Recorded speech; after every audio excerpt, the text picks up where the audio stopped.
국가 중심 세계 지도에 관한 이야기를 좀 해보려고 합니다. 우선 맵 프로젝션 중에서 jasondavis.com을 기준으로 보면 매핑이 이렇게 의도를 대원을 활용한 지도를 이렇게 구현을 할 수가 있어요.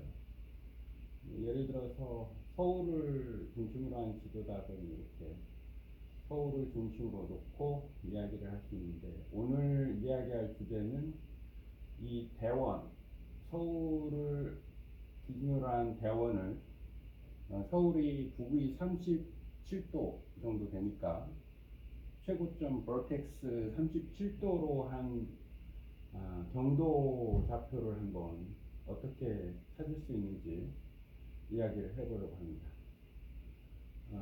유튜브 채널 뱃석 투어에서 의도 수학이라고 국가중심 세계지도 관한 자료를 계속해서 올리고 있는데, 그 내용 기준인데, 우선은 좌표값을 한번 알아야 되는데, 가장 기본이 되는 부분은 여기 보면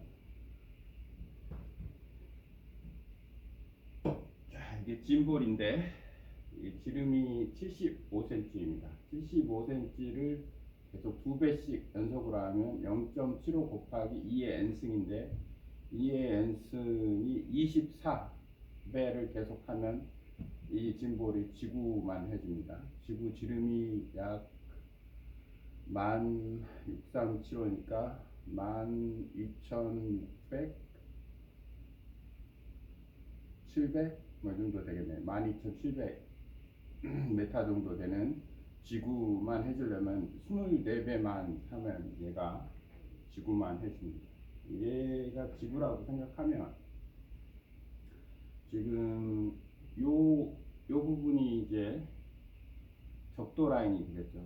적도 라인이 되고, 이쪽 이렇게 라인이 이제 경도 라인이 되는데, 이 라인이 이렇게 하면 여기가 북극점이라고 생각하고, 적도 라인 이렇게 하면 본초 좌우선, 그러면 요 라인에서 37도만큼 경도값하고 이 라인에서 37도만큼 대원값하고 사실상은 일치합니다. 왜 그러냐면 얘가 9가 되기 때문에 여기가 북극점이듯이 이 경도축 본초 좌우선 기준으로 해서 37도에 해당하는 90도만큼 간 거리는 똑같이 90도가 돼요.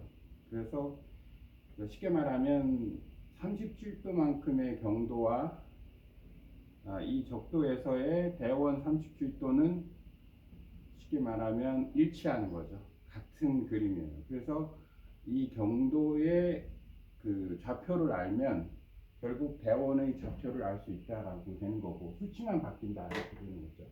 그래서 우선 그 경도의 좌표값은 일반적으로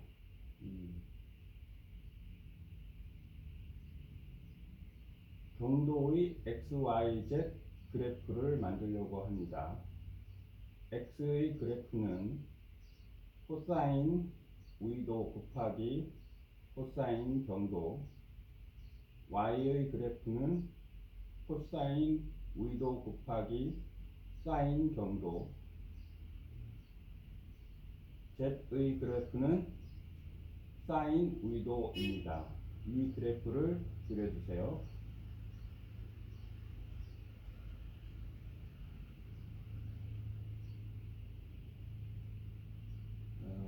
경도인데 오타를 좀 수정을 하고,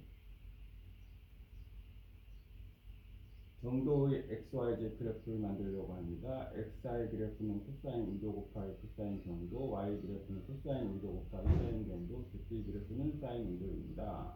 이 그래프를 그려주세요. 그러면 그래프가 나올 겁니다.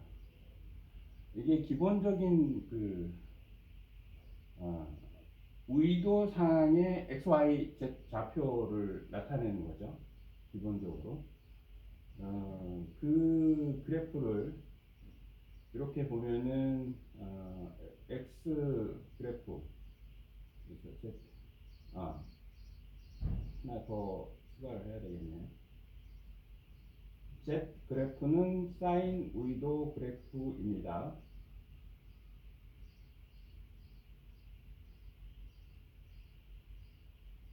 사인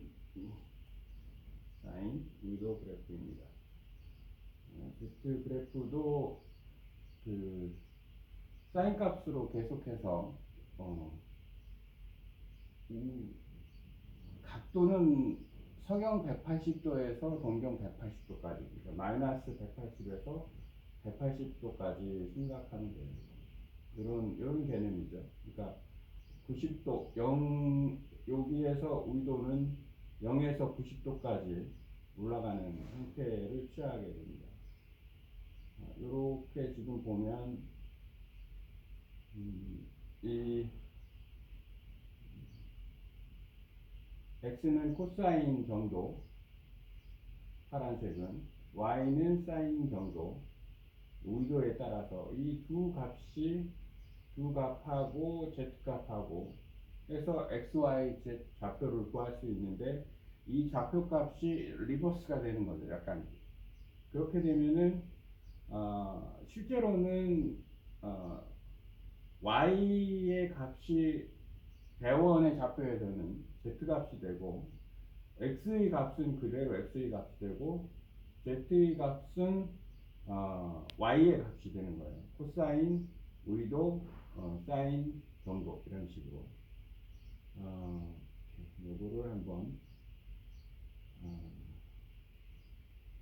재민이한테도 한번 물어보죠. 어떻게 표현을 해주는지 조금 더 잘 그려주면 되는데.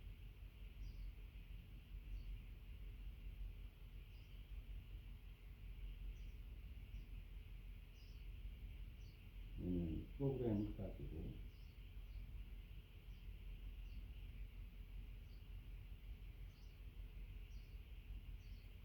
직접 프로 x y z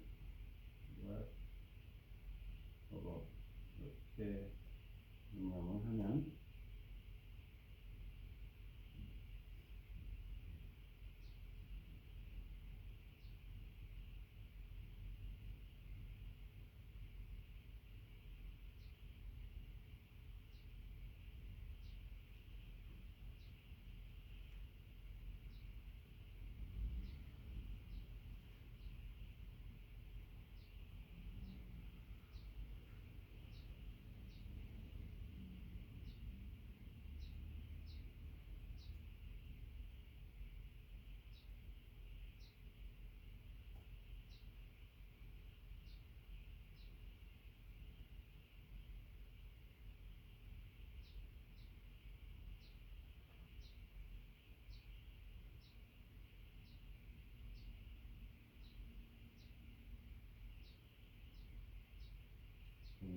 선형으로 그려졌는데 더 포괄적으로 그려졌네. 해석하기 조금 어려운데 어쨌든 일단은 중요한 부분은 이렇게 라인으로 해서 그 좌표값 x, y, z 그 경도 좌표값이 그래프로 그려진다는 것과 그 그래프를 옆으로 뉘우면 지금 이 상태에서 이렇게 본체좌우선에서 경도값이 있는데 이 경도값을 옆으로 똑같이 뉘우면 대원의 좌표가 나오는데 이 대원의 좌표 역시 이 좌표하고 같은 값이고 y값이 z값하고 일치하고 z값은 의도값이죠. 이건 수직 의도, 경도 수직 의도고 x값은 그대로예요. x값은 지금 이렇게 회전해서 곡률이 x만큼 휘어진 거고 의도만큼 똑같이 이쪽으로 이렇게 했을 때도 곡률이 똑같이 휘어진 거기 때문에 같은 값을 가지고 있다. x는 그 다음에 y 값은 기존의 그 y 값이 코사인 우이도 사인 경도인데 그 값이 곧 이쪽에서는 z 값에 해당되는 거죠. z 값에 해당되는 게 y. 그러니까 y와 z는 서로 일치하는 값이고 그 다음에 x 값은 그대로고 z 값이 y 값이 되고 그렇게 이제 수치가 이쪽 y 이쪽으로 z 값이 동일하게 됩니다. 그래서 수치만 바뀔 뿐이지 실제 대원 좌표계는 경도 좌표계와 같다. 단지 y, z 기준이 바뀌고 x 그대로고 하는 그 원리만 유지가 되면 대원 좌표를 구할 수 있다. 이렇게 됩니다. 오늘은 여기까지.